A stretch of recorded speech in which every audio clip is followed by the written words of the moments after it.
Penelusuran jejak Alfred Russel Wallace di tanah Sulawesi Selatan dilakukan di Kabupaten Maros, tepatnya di pinggiran Gunung Kars, Desa Baruga, Kecamatan Bantimuruk.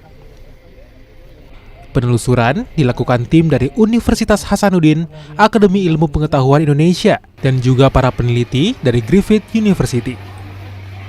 Tempat ini dipilih karena dipercaya Bapak biogeografi itu pernah tinggal di tempat ini selama melakukan penelitian.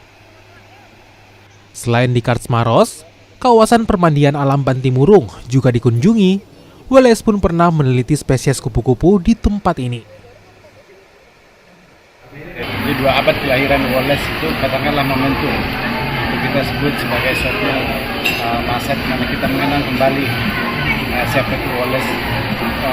Kemudian terutama sebenarnya bagi kita di kawasan Sulawesi dan Indonesia Timur, Wallace itu telah memberikan kita suatu mark tanda di peta dunia tentang Wallacean regime. Jadi perannya itu sangat signifikan di dalam